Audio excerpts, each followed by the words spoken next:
So welcome to our session on diversity, equity, and inclusion. And tonight's session, just to refresh our memories about diversity, equity, and inclusion, we've got for your information here, the actual Rotary International statement. So we'll just take a second here you can take a minute to read through what it is. And if everybody's picture's in your way, you can drag everybody's photo out of the way to read it. So I'll give you about 10, 15 seconds to read through this, and then we'll continue on.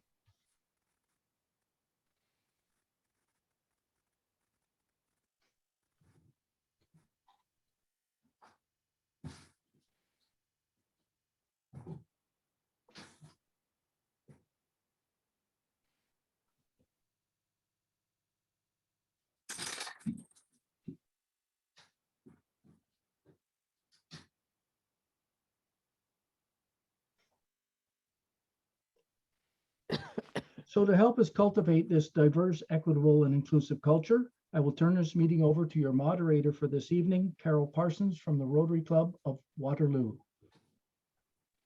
Thank you, Brian. Make sure I unmute myself. I don't know about you guys, but it kind of happens all the time. Good evening, I'm Carol Parsons, and really happy to be here and very happy to introduce Valerie Wafer. I've had the pleasure of listening to Valarie once before, and she is incredible. I think if you haven't heard her, are in for a lovely presentation about DEI. So a little bit about Valerie. Valerie Wafer joined Rotary in 2005 in order to fuel her passion for making an impact that matters. Valarie was district governor of Rotary International District 7070, covering the Greater Toronto Area in 2013 and 2014. She now resides in Thornbury, great cider, by the way. Her home club is the Rotary Club of Collingwood, South Georgian Bay, which is part of the RI District 7010.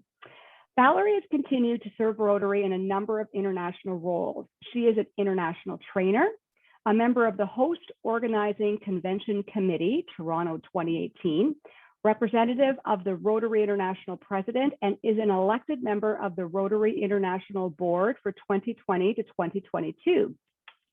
During Valerie's tenure as a Rotarian, she has participated and led many initiatives, including a mission to Kosovo with Gift of Life International. She has also served as the vocational training team leader to Australia in 2010, focusing on youth mental health, a National Immunization Day in India in 2012, and has traveled to Kenya and Tanzania to audit long-term Rotary Foundation grant activity. In her non-Rotary life, Valarie had a 27-year career as a restaurant owner in Toronto. The brand, Tim Hortons, is the most recognized and iconic franchise in Canada. The Wafer's operation was best known for its inclusive hiring practices and accessibility, especially in the area of employment. Valarie and her husband of 34 years, Mark, are Paul Harris Fellows, Bequest Society members, and major donors to the Rotary Foundation. Wow, thank you so much, Valarie, and welcome.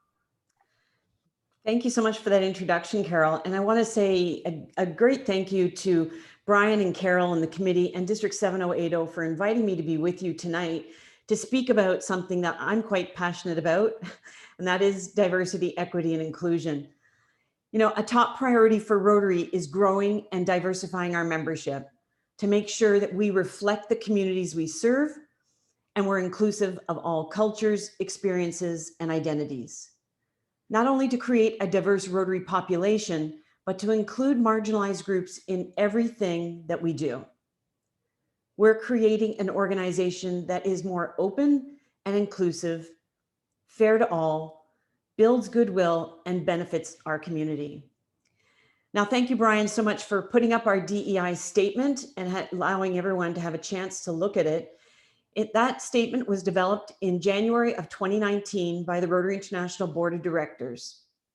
And as you had a chance to read it, you'll see that this statement is intentional in that Rotary will build a diverse, equitable, and inclusive culture in which people from underrepresented groups have equal or greater opportunities to participate as members, and leaders. And that all, as people of action, we will create lasting change. So let's take a look at one aspect of diversity in Rotary that we can make immediate advances in, and that's women in Rotary and women in leadership positions. You know, empowerment of women and advancing women as leaders isn't a new topic. We have been discussing this for decades, and I am pleased that we have made significant strides in our quest for gender parity. It's hard to believe, but it's been 32 years since that epic Council on Legislation decision that allowed women into Rotary. But as we know, it wasn't the beginning of the conversation or movement to allow women into Rotary clubs. It was decades of effort by men and women from all over the Rotary world. And we mustn't lose sight of the hard work of those who came before us. You know, last week, at least I think it was last week, the time is kind of blending, was International Women's Day. And I was honored to participate in a number of events during the week to celebrate and raise awareness and honor our trailblazers. In Rotary, we have the power to change and the opportunity to change. And the statistics of women in Rotary leadership over the last 5 years is heading in the right direction. Female club presidents in the last 5 years have moved from 19% globally to 24%. And as you may recall, 3 years ago, we did not have a woman on the Rotary International Board of Directors.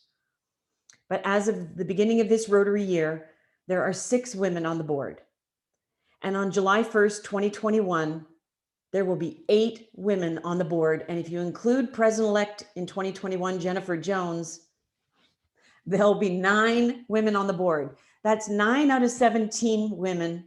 That is gender parity for the first time in the history of our organization. It's exciting and it's healthy and it's necessary because a diverse board brings innovation, alternate opinions and thought, and most of all, a diverse board brings fairness of opportunity in leadership. Rotary International has set a strategic goal to have membership of women in Rotary at 30% by 2023. Now, some may argue that we shouldn't put a number on such an obvious demographic, and it should be 50%, and it should. But without goals and measurable outcomes, there's a chance we're going to be having this same conversation in 2030. So let's break that down just a little bit farther. Currently, membership of women on a global basis in Rotary sits at 24%. But I'm pleased that North America and the Caribbean has representation of 33%. So that shows us that our global organization in some parts of the world sit at less than 20%. But I always look for the silver lining. I always look for the positive news. And here's the encouraging thing about diversity, equity, and inclusion and demographics of the future leaders of our organization. And that's Rotaract, our future members and leaders. Women in Rotaract globally sits at 45%. And in North America, that number is 54%. So what is certain is that we must remain relevant and attractive to new and diverse members. And we must be inclusive to all potential new members. Because equity isn't just important to young people, it's an unconscious expectation. It's the norm. You know, we know that by 2025, millennials will dominate the global workforce by an estimated 75%. This is a generation that demands a diverse workplace and base their job offers and acceptances against a company's equity outcomes. Recent graduates from university have made it clear there are only 2 topics they will not debate, they will not negotiate, and that is protecting our environment and equity. This is a generation that has raised their voices and caused our generation and those before us to finally feel comfortable having those conversations. I'll share with you that I was speaking to a large Rotary club in our zone recently, and we touched on DEI, and afterwards I was asked if I had time to stick around after the meeting to continue the conversation, which of course I did. And after a few minutes, a Rotarian who is black, spoke up, and he shared with us a personal and impactful message. After 15 years of being a Rotarian in this club, with his fellow members, his Rotary family, he has never felt 100% accepted and never felt he could express his concerns or his feelings. He saw many other potential Black members join, only to leave in the first couple of years. This conversation we are having today in our clubs and in our districts and here tonight gave him the courage to speak up. This isn't just a powerful story. It's exactly how culture of belonging begins. We need to cultivate a diverse, equitable, and inclusive culture in which people from underrepresented groups have greater opportunities to participate as members and leaders and feel comfortable and feel heard.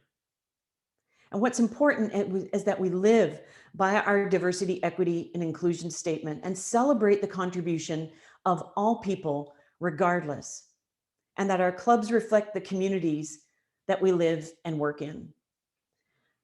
Now, if you've heard me speak before, you'll know that I bring business into a lot of my conversation and a lot of my analogies. And as you heard in my introduction, my husband Mark and I were Tim Horton franchisees for 25, 26 years in Scarborough, Ontario.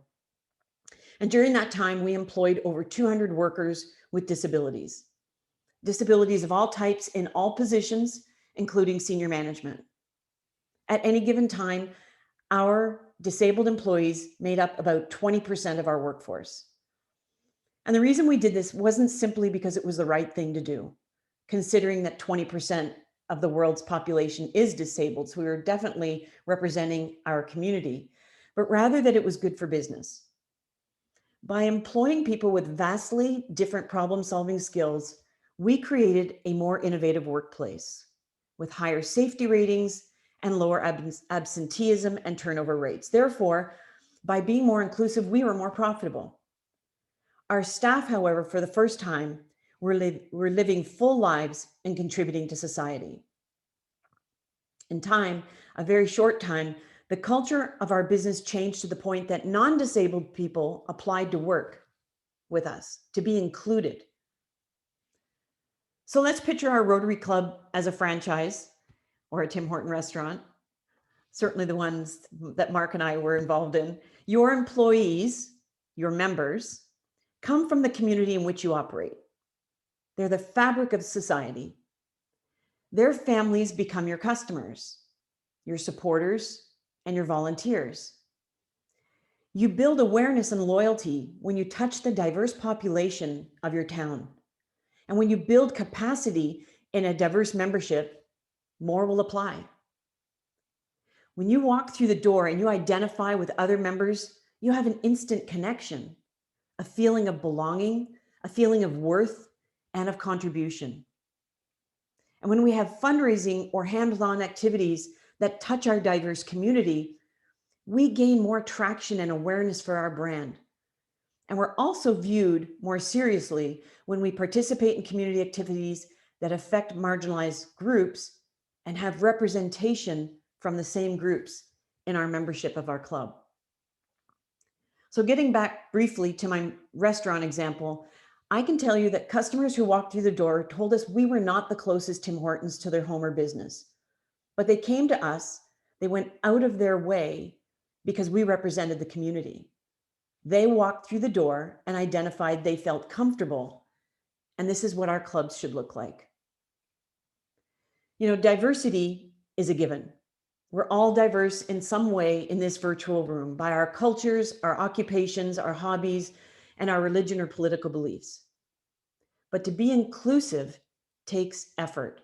It takes the action, and it takes constant action and constant personal correction and awareness. Inclusion also takes tone and intent from the top. Senior leaders set the tone and act as role models. You know, I opened with Rotary's DEI statement, and you read it on the screen. But a statement is just a statement unless we put action behind our words. A statement, however, is always the first step because it sets that tone and the intent. So in July of this year, we began the Rotary year. The Rotary International Board conducted a meeting with only one thing on the agenda, and that was diversity, equity, and inclusion. And a decision was made to form a DEI task force to bring recommendations to the board by the end of this Rotary year in June. And President Holgernack asked me to chair this committee, and we are really excited about the work that's ahead of us. We also recognize it's a very heavy lift. We'll never be able to check a box and congratulate ourselves for completing the job because we know that a culture change may take years. So if you've been looking at your inbox, you may have been randomly selected from a sample pool to participate in the very first DEI survey launched by Rotary International. So one of the jobs that this task force has undertaken is to engage with an external partner. And we hired PwC to work with us. And we thought that it was really important, or we knew it was very important, to not look in the mirror and see who we are as people. We needed an outside expert to really push our boundaries and really push us to ask those questions that we haven't been asking to ourselves. And so we've been working really hard with our partner to develop this survey. And it was launched today in North America. And there was a letter actually that came out under my name a week ago that I believe went out to all club presidents and district governors and leadership team to let you know the survey was coming, to let you know the importance of collecting this data and discovering who we are today. Because in order for us to really move going forward with diversity, equity, inclusion, it always has to start with understanding who we are today. Where are we in this journey, and who is not represented and needs to be invited? So I'll just end on this survey by saying to you, if you weren't randomly selected to receive the survey, the letter that went out a week ago under my name from Rotary International has an email that you can ask to be included in the survey. I ask that you don't forward the survey you may have received today, because each link is very unique. The other thing about the survey is that we're very intentional that this does not be viewed as a North American issue. And so we were very intentional in forming the task force with members that represented our global membership around the world, as well as work experience and lived experience on that task force. So it's really important to us that we don't just get a North American view, because we know that diversity, equity, and inclusion looks very different in Japan than it does in India, than it does in Canada, than it even does, let's face it, across Canada, coast to coast. So look for that survey. Really excited that this work is happening. Again, it's groundbreaking work, and the first time we've asked these questions. The other decision that was made at our meeting in March by the RI board was to extend this DEI task force until June 2023, at which time this work may be fully operationalized. As I said, this work will never be done. I'm actually thrilled to be asked to chair it again next year.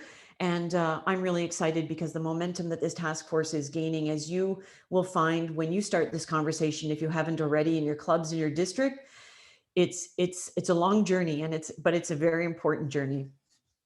So, I think that shows that Rotary International and the board are providing us with leadership in the area of inclusion and equity. And we've set that tone and intent from the top. It really gives us permission to get going. But we also know that the real change in Rotary is going to come from you. It's going to come from a club and district groundswell of significant culture reform, where everybody is treated fairly and where everyone gets the chance to say, I belong and I feel that I'm valued. You don't have to be a leader of your club. You don't have to be president. You don't have to be a board member or an assistant governor. We each have enormous power to shape and reinforce desired behaviors. We need to have those difficult conversations. And we know that this isn't always easy, but we also know as leaders, we need to address what we hear and what we see. Behaviors that don't align with our core values and our commitment to diversity, equity, and inclusion. And I can tell you that along this journey, we're going to hear more and more from Rotaractors and Rotarians as they act as upstanders to unacceptable behaviors. And that takes courage. It takes courage to be an upstander versus a bystander, but this is how we're going to change the culture in Rotary. And again, I don't see these as negative situations. I see these as opportunities. And we're going to hear of more instances of unacceptable behavior being reported, but each one is a reminder of the good work that we're doing. Because the important thing is accountability, but also that we need to bring people along on this journey of diversity, equity, and inclusion as a membership organization. It's all about education. If you follow Rotary International on Facebook and you're on social media, you may have noticed that in February, President Holger released a very powerful communication.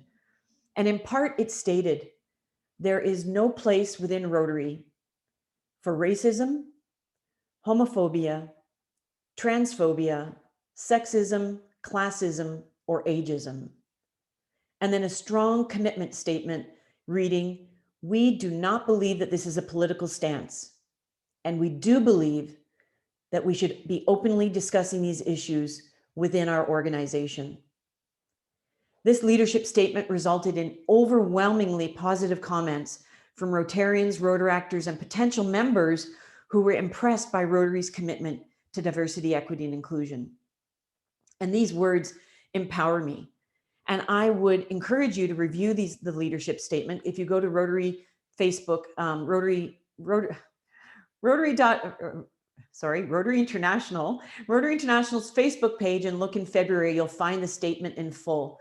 And I would encourage you to use this leadership statement and our core values and our DEI statement and use these words positively in your communications and use them as a resource when you need to address negative comments or feedback in our commitment to inclusion.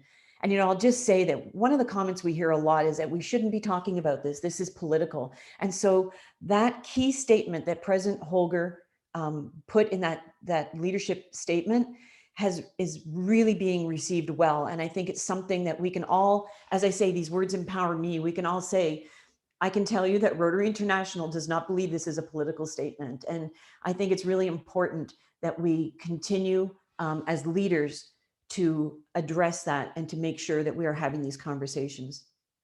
So, quite often I'm asked, how do we create that inclusive culture where everybody has that chance to say, I belong and I'm valued?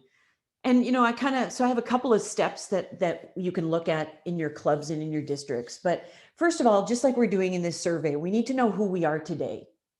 So take a look at our current clubs.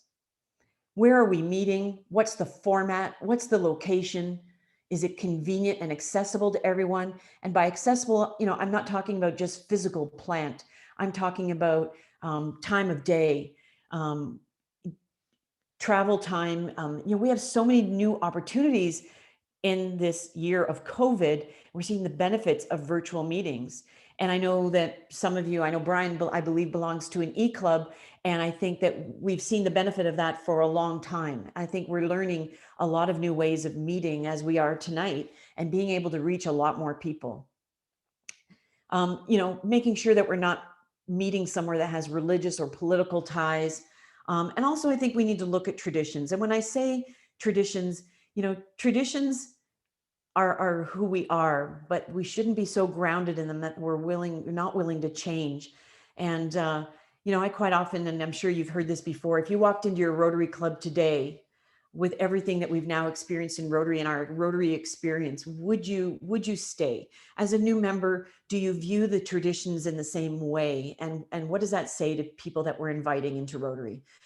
And the other thing I think that COVID has offered us is the opportunity to look at the cost of Rotary. One of the areas of diversity, equity, and inclusion that sometimes we don't spend a lot of time talking about is the socioeconomic piece. And as a membership organization, I do recognize that there's a certain amount of privilege that we all have in belonging to Rotary and having the resources to belong, to give to our Rotary Foundation and to simply pay our dues. So I think it's an opportunity for us to also look to those who aren't able to join us and find different ways for them to experience Rotary as well. And that might be partnership in our communities or hands-on activities. So, I think it's time for us to take a look at that socioeconomic piece as well. So then, when we've kind of decided or really come to I looked in the mirror, see who we are, asked others to also have some input as to who we are today, then I think it comes down to education. And that's a big part of this journey. So, ask someone to be in charge of diversity, equity, and inclusion, especially at the club level. also at the district level. We're certainly doing that at the zone level. Somebody with lived experience. You know, some education sessions, have education sessions on unconscious bias, microaggressive behavior, privilege, micro inequities, how to be an upstander. In other words, how to stand up and support for the person being discriminated against, and understanding the difference between diversity and inclusion. One of the things I always like to say, I said it earlier, is that we're all diverse, and diversity is the noun. Inclusion is the verb. It's the action that we constantly have to take. So understanding the difference between diversity and inclusion. And, you know, go to the Learning Center at Rotary.org for excellent tools that you can use at the club level. There are webinars and blogs and videos being added every week as resources. And then we need to take a look at policy as well. So, you know, policy doesn't change culture. But as I said, with leadership statements and our DEI statement, it helps to shape the intention and the commitment. And so sometimes I think if we lean too far on our bylaws, it really is limiting us in moving forward and providing barriers to leadership and potential membership. And, you know, that might look, one of the things I think we need to look at for sure is our interview panels when we're interviewing for leadership positions, because they need the leader, or even youth exchange or RILA or our scholarship opportunities. If we don't have representation on those interview panels, we're only ever going to promote people who think and look like us. So it's really important that the panels themselves have that diversity, and that will really help diminish bias by representation. So again, I think we need that representation on those interview panels if we're going to support women, younger members, and those from underrepresented groups. And finally, I think then we're ready to reach out into the community, and we're ready to work. I think today we should be doing some of this simultaneously, but we need to work with diverse organizations in our community on projects and participate in events that are going on, such as Pride celebrations, International Women's Day that I mentioned happened in the last couple of weeks, United Nations Day of the Disabled. But it's really invite a diversity, equity, and inclusion expert to speak at your club, because that quite often involves lived experience, and it can be so powerful for us to really understand how to be inclusive and how to really, none of us can walk in somebody else's shoes. And it's really important that we hear the message from others. But the important thing is that we need to be intentional. We need to be intentional in this journey. And I know being here tonight, having this conversation, that it is a priority for District 7080 and for your membership team to form committees and to look for resources for your clubs. Because we need to realize that differences don't threaten who we are. It should enhance our worldview. And if we're open, increase our ability to adapt to alternate thoughts and views. Because diversity and inclusion will allow us to remain relevant and offer so many more opportunities. But again, we need to keep that lens open, and we need to remain open ourselves, because we know, and I've mentioned a few times, this is a journey, and it's an exciting journey. And it's exciting to hear that this topic of conversation is everywhere. In every president-elect training session I've been involved in every district assembly I've been involved in this Rotary year, there's always a session, if not a whole evening or segment around diversity, equity, inclusion. And, just like our work in peace and the world's work in peace, we'll never be able to check a box and say that we've completed the task. And the other part of this journey that I think is really important is to know that we're going to make mistakes. And we need to make mistakes, because the majority of learning comes from making mistakes if we allow them to shape us. And mistakes have the power of turning you into something better than you ever were before. And in closing, I'll just remind us all and summarize by saying our organization was founded on the diversity of its time. Paul Harris understood that a diverse vocational background helped establish ethical business, learned behavior, and perspectives that help us grow, and every day help us grow as individuals and in our businesses. And today we know that we are a global organization, and diversity is all around us. But again, we must remain intentional in our diversity and know that it has been a very unique historical year with COVID-19, and we've all had to meet in different ways. We've all had to make sacrifices, but I think it's made us so much stronger, and that this year has taught us a lot of things. It's taught us how to be kind. It's taught us how to listen. And certainly it's taught us how to reflect on what's important in our lives and in the lives of others. You know, we know that diversity is a fact. We know that equity is a choice. We know that inclusion is the action, but the exciting thing is that belonging is the outcome. So thank you so much for allowing me to be with you tonight and this important conversation. Thank you so much, Valerie. So much food for thought. I absolutely am so proud as a Rotarian to know that we are not just saying it's a political conversation that we don't need to have. I'm so glad that we're stepping up and having this very important conversation. And we will have Scott Hebert, who is our district membership chair. Thank you formally a little later on. But right now, I'm excited with everything that everybody has just heard to do a bit of an exercise. We're going to go into breakout rooms. I think there's 7 breakout rooms, and you'll be randomly put into a breakout room. We have a facilitator assigned to each breakout room to help kind of manage the conversation. And then we'll be in the breakout rooms for about 10 minutes.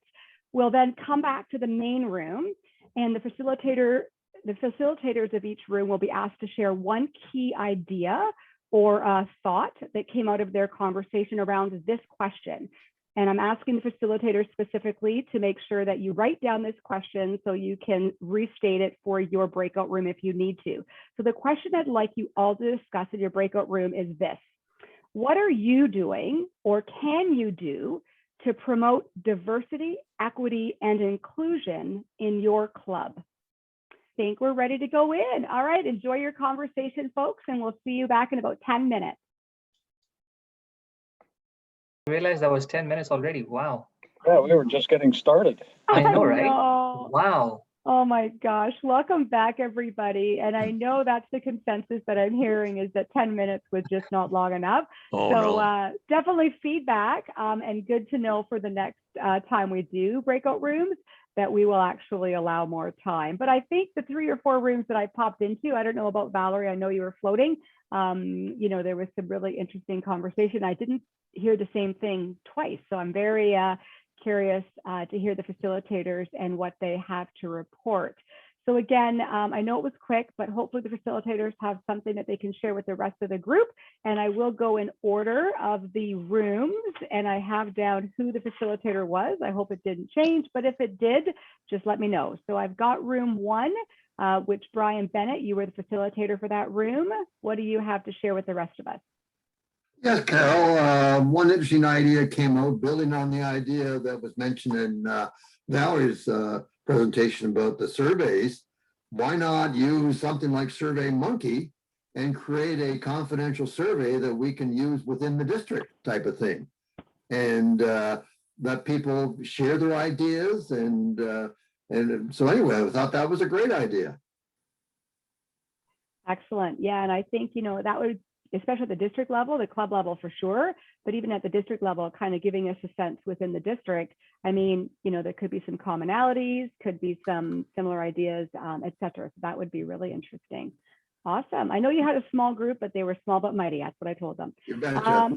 All right, room number 2. I think I had Scott in there as a facilitator. Yeah, we had a great group and a lot of ideas in a short period of time. So one common theme amongst a few were the financial commitment.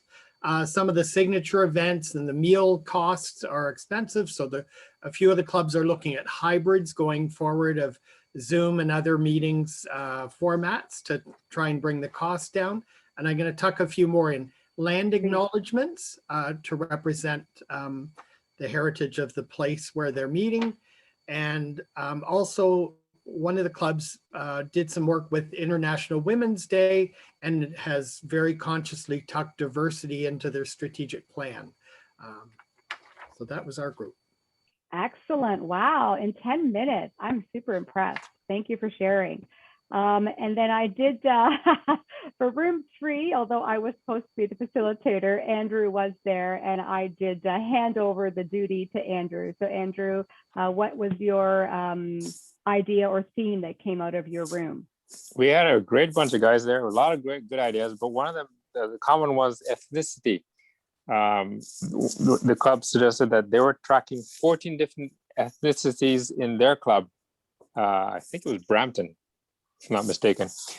But just by tracking it and then going out into the community and opening up the Rotary membership to any and everybody, trying to encourage people from every group in the community to come and join Rotary. So they made a conscious effort to get out there and recruit people from every diverse ethnicity in that community. And they had a great success rate in that particular club. And they suggest that we could be doing the same. And one other fellow said, you know, I didn't get a chance to tell him, but he should actually reach out to the other club and say, how did we do it? Because he says his club in Tilsonburg was not diverse enough. And he says, hey, maybe they should reach out and get together and, you know, swap ideas. I love it. Sharing information, collaboration. Well, Yeah. and I think with the, if you are in a club that is quite diverse, from an ethnicity perspective, I think that's incredible. And it's about sharing that in your community, because as Valerie said, the more diverse we are, the more likely we will be to get new members. So I think that's just something to really shout out at the top of your lungs, if I said that correctly. Anyways, thank you so much, Andrew. And then we had room 4, and our facilitator was Ed. What did your room come up with there, Ed? Well, we had, about 3 or 4 different clubs that are small and from some of the outlying areas. So the issue is getting new members, period. And, you know, we're typically aging small clubs. So it's difficult, you know, we're looked down as the old boys club, if you will, in our respective communities. But one idea that came out was, you know, reaching out to the community through supporting and working with different groups, be they ethnic or health related, you know, the disabled groups, those kind of things, and getting a profile, you know, letting the community see what Rotary is doing and what they're about, and you know, attract people that way, at least into conversations. So I thought that was, you know, to be aware of that when we're working with different groups within our community. That is, it's so true that I know a lot of clubs hopefully will probably understand when I say this. We do such great work in our community as Rotarians, but we're a very humble group. We're not very good at sharing the amazing work that we do. So being able to go out into the community and really promote the great work we do may help us kind of attract members and hopefully a diverse membership. So yeah, tough challenge, but I like that idea. And then room 5, I think we have Gaurav. I hope I said that Yes. right. Great, Hello. thank you. Hi there. Hello, everyone. So our room already was a very diverse room. We had a 36-year Rotarian, a 34-year Rotarian. We had somebody that represented a lineage of, if I can use that word, 3 female presidents, and then they also have a 4th one coming. So lots of diversity in our small room there. We had an idea that was shared by Robert Gallo. He basically said, let's just get to it. He shared that the president of the club, which he's going to be soon, he's now the president-elect. As soon as he starts his tenure, he plans to have a task force, and he plans to appoint like a few people, and he plans to chair it himself and immediately start ideating what might be the best way to address, you know, to grow the diversity of their club. So that was sort of like a, you know, roll up your sleeves and hands-on type of an idea. So that's definitely one of the main ideas that came from our room. And we had the privilege of having Valerie with us for if she wants to add anything. Yeah, thank you. Actually, I thought it was fascinating that Randy and Robert, I hope I got your names right, were both 30-plus-year Rotarians, but going to be president of their clubs. And they talked about how they've been through this already because they were there in the 90s when women were joining. So I thought, oh, wow, this is great. You're seeing the whole evolution of our organization. But they said they were going to apply a lot of the same learnings to diversify the club. So I thought that was excellent. How cool is that? And yeah, I like that just do it attitude. All right, moving to room 6, we've got Brian C. Yes. Sorry, Brian Carmichael. Yeah. Just a comment. When I was first inducted into Rotary back in 1989, there was myself and 2 other women were inducted into the Brampton Rotary Club. So it's, as Valerie said, it's taken a long time for things to sort of change. But anyways, in our particular room, Paul from the Cambridge Preston Hessler Club came up with an idea that I think would build well on what Andrew was saying about the club there, that he, in his group, was quite diverse. As you may all be aware this year, the upcoming theme of Shekar Mehta is to encourage every Rotarian to invite a guest to Rotary during this coming year. So there's a great opportunity that for every Rotary club, if you embrace this idea of inviting a guest, make that your responsibility, and keep in mind our diversity, equity, and inclusion vision. And when we're out there looking to bring in a guest to our Rotary Club's meeting this year, maybe it'll fall in line with this particular seminar that we're dealing with tonight. So that's sort of the big idea that came out of our group. That is wonderful. Thank you so much, Brian. And then our last room, room 7, Alec. Hi. So the stuff my group more or less spoke about actually was really similar to what Andrew's group ended up speaking about. Some clubs actively reach out to those from marginalized communities, either to speak, to actively join the club, just to check it out, and then making sure that the club itself just provides a warm, welcoming atmosphere, so that in turn is already attractive to prospective members, inviting those with lived experiences, and just inviting open conversations about racism, sexism, and the likes. Some clubs noted that when they first started, it was pretty much an all boys club. And over the course of several years, sometimes even decades, now they're seeing like complete equity, 50-50 split between genders, and that race is also getting better in terms of diversity. Excellent. Thank you. I know I popped into your room, Alec, and there was a lady, and I apologize, I didn't catch her name, but basically said something as simple as this: be welcoming to whoever walks through the door. And I mean, that's pretty powerful when it comes to the action to make sure that we are inclusive. That's incredible. So 10 minutes, but a lot of great ideas, and imagine what we can do now, taking this back to our club.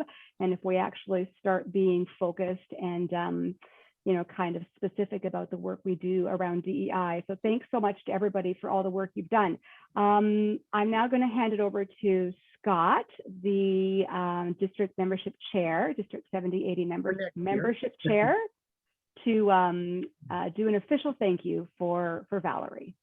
Well, it's Brian who's membership chair now, and I'm so sorry. Okay, membership chair elect. I just want to honor Brian Bennett for all his good work. But I'd like to thank Valerie for a really good, fantastic and powerful presentation. Kind of started out a bit like Tim Horton's kind of a roll up the rim kind of thing, the way she talked about the DEI statement. And I love the way she tied that to the 4-way test too. Really, do we have clubs where there is a culture of belonging and where it's fair to all concerned?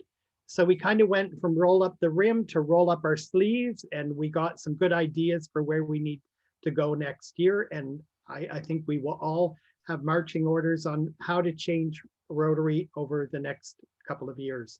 And it is a journey that will continue thanks to the great tips from Valerie. And again, let's all join her in a round of applause for her presentation. Absolutely. All right. I love it. I love all the virtual applauses. Thanks so much, Scott. And sorry, Brian B. All right. So now back over to Brian Carmichael. We actually have a poll question we're going to try to walk you through. So Brian Carmichael, over to you. Thanks, Carol. And thank you personally, Valerie, for making the time for us this evening. So we've heard a lot of good ideas this evening. So what can we do with this information? Rotary International President Holger Knack has some insights that could help. In a recent speech, he said, "We know that this journey will take time and lead to challenging conversations, deep self-reflection, and new opportunities of discovery and growth. We must all feel empowered to speak out respectfully and hold ourselves and each other accountable when our actions do not reflect Rotary's ideals. Look for more opportunities to be part of the shared journey," he encouraged us. "We want participation. We want input. We want ideas from our members all over the globe as we strive to show what's possible when we uphold our commitment to diversity and respect for all." So with Holger's words in mind, we've got a poll question. And if Sharon, with his thoughts in mind, our district will be forming a task force or a committee, if you will, to help clubs identify steps they can take to promote diversity, equity, and inclusion. So this leads to our poll question. So Darren, if you could call up the poll, that would be great. So the poll question is, would you like to be a member of this particular task force? And you have two options, and one is yes, that you would like to be part of this, or possibly because it sort of piques your interest a little bit, but you'd like a little bit more information. So if you take the next few seconds to consider your answers, that you would like to be involved, yes, or even possibly, and then we'll have we'll have Darren show those results to us in about 10 or 15 seconds time. But the response has been amazing so far. And I think, Valerie, you'll be pleased. Wow.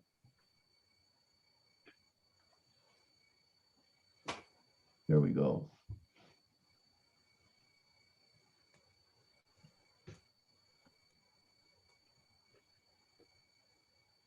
So if you share the results, does everybody see those results up there on the screen? Yeah. So that's really encouraging that we've got that much interest to be. So we'll be in touch with the poll question. We know who it was that had said yes and who is interested. So we'll definitely be getting back in touch with you and disseminating this information.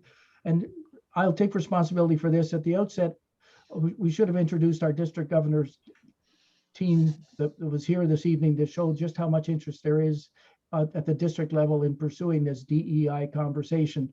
And we have all of the district leaders tonight. Our incoming district governor, Rudy, is here. Sandhya, who follows him, is also here, as well as Brenda, the district governor nominee-elect.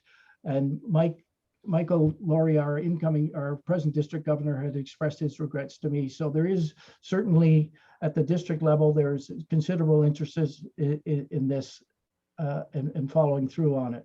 So I want to thank you all for your presence here this evening. Just finishing right here on time. So again, thank you everybody for being out here, and we look forward to meeting you again soon. Good night all. Good night, everybody. Thank you so much. Good night, everyone. Goodbye.